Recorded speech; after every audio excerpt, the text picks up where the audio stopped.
Hi అండి, అందరూ ఎలా ఉన్నారు? ఇంట్లో బ్రెడ్ కొంచెం చికెన్ ఉంటే చాలు, హోటల్కి వెళ్ళాల్సిన అవసరం లేదు.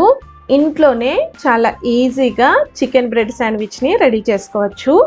ఒక్కసారి ఇలా చికెన్ శాండ్విచ్ చేస్తే బయట 100-150 పెట్టి కొనడం మానేస్తారు. చికెన్ని ముందే బాయిల్ చేసుకొని పెట్టుకుంటే కనుక కేవలం 5 నిమిషాల్లో సూపర్ క్రిస్పీగా టేస్టీగా ఈ చికెన్ బ్రెడ్ శాండ్విచ్ని రెడీ చేసుకోవచ్చు. చాలా హెల్తీ కూడా. ఇలా రెడీ చేసుకున్న దీనిని పిల్లల లంచ్ బాక్స్కి కానీ లేదంటే ఈవినింగ్ స్నాక్గా తిన్నా కూడా చాలా అంటే చాలా బాగుంటుంది.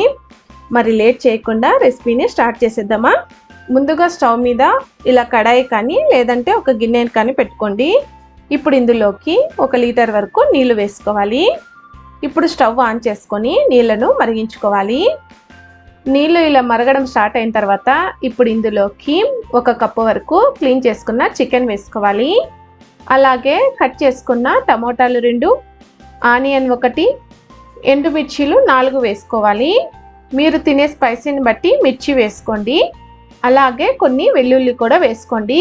ఇప్పుడు వీటన్నిటిని ఒకసారి కలుపుకోవాలి. ఇప్పుడు దీనిపైన మూత పెట్టి చికెన్ను బాయిల్ చేసుకోవాలి. చూడండి, చికెన్ అంతా బాగా ఉడికింది కదా.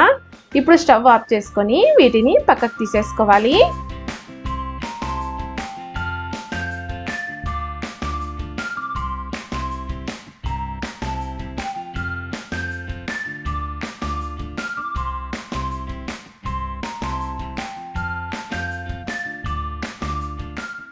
చికెన్ బాయిల్ చేసుకున్న వాటర్ పడేయకోకుండా సూప్ చేసుకొని తాగండి, చాలా బాగుంటుంది.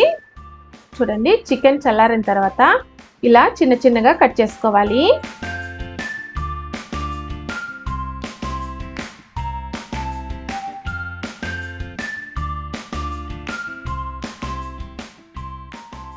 చికెన్ అంతా ఇలా కట్ చేసుకున్న తర్వాత ఒక బౌల్లోకి వేసుకోవాలి.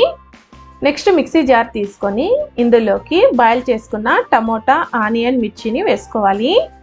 ఇప్పుడు వీటన్నిటిని మెత్తని పేస్ట్ లాగా అయ్యేంత వరకు మిక్సీకి వేసుకోవాలి.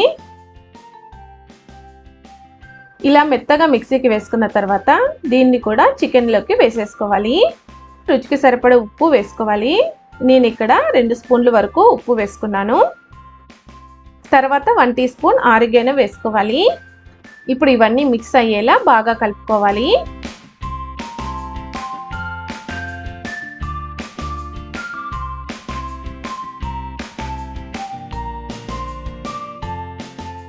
ఇలా కలుపుకున్న తర్వాత ఇప్పుడు ఇందులోకి చీజ్ని తురుముకోవాలి.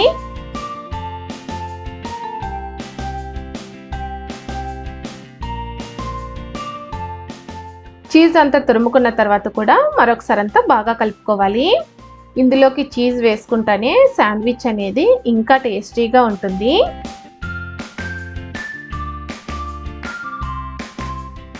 చూడండి, ఇలా రెడీ చేసుకున్న దీనిని బ్రెడ్ స్లైస్ మీదకి పెట్టేసుకోవాలి. నేను ఇక్కడ బ్రౌన్ బ్రెడ్ తీసుకున్నాను. మీరు కావాలంటే వైట్ బ్రెడ్ అయినా యూజ్ చేయొచ్చు, కానీ బ్రౌన్ బ్రెడ్ అయితేనే హెల్త్కు చాలా మంచిది. చూడండి, బ్రెడ్ స్లైస్ మీద మొత్తం అంతా పెట్టుకున్న తర్వాత ఇప్పుడు దీనిపైన మరొక బ్రెడ్ స్లైస్ని పెట్టుకొని ఒకసారి అంతా ప్రెస్ చేసుకోవాలి. ఇలానే మిగతా బ్రెడ్ స్లైస్ని కూడా రెడీ చేసుకోవాలి. ఇప్పుడు వీటిని ఫ్రై చేసుకోవడానికి స్టవ్ మీద ప్యాన్ పెట్టుకొని స్టవ్ ఆన్ చేసుకోవాలి. ప్యాన్ వేడయ్యాక 1 టీ స్పూన్ బటర్ వేసుకొని ప్యాన్ మొత్తం అప్లై చేసుకోవాలి. ఇలా అప్లై చేసుకున్న తర్వాత దీనిపైన రెడీ చేసుకున్న బ్రెడ్ స్లైసెస్ని పెట్టుకోవాలి. స్టవ్ను మీడియం ఫ్లేమ్లో పెట్టుకొని ఇవి మంచి కలర్ వచ్చేంత వరకు ఫ్రై చేసుకోవాలి. బ్రెడ్ స్లైసెస్ కొద్దిగా ఫ్రై అయిన తర్వాత దీనిపైన కొద్దిగా బటర్ అప్లై చేసుకోవాలి.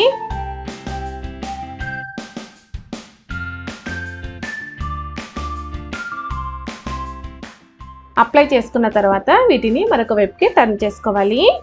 చూడండి, మంచిగా గోల్డెన్ బ్రౌన్ కలర్లో ఫ్రై అయింది కదా. నెక్స్ట్ ఇటువైపు కూడా గోల్డెన్ బ్రౌన్ కలర్ వచ్చేంత వరకు ఫ్రై చేసుకోవాలి. 2 వైపులా బ్రెడ్ ఫ్రై అయింది కదా. ఇప్పుడు స్టవ్ ఆఫ్ చేసుకుని దీనిని పక్కకు తీసేసుకుందాం. అంతే అండి, హెల్తీ అండ్ టేస్టీ అయిన చికెన్ బ్రెడ్ శాండ్విచ్ రెడీ. ఇప్పుడు దీనిని మధ్యలో కట్ చేసి చూపిస్తాను, చూడండి.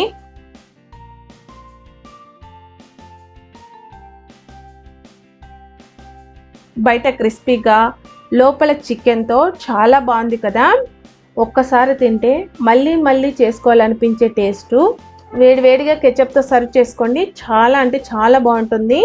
పిల్లల లంచ్ బాక్స్కైనా ఈవినింగ్ స్నాక్గా అయినా పర్ఫెక్ట్.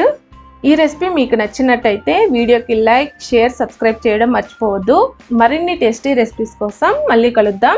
Bye bye.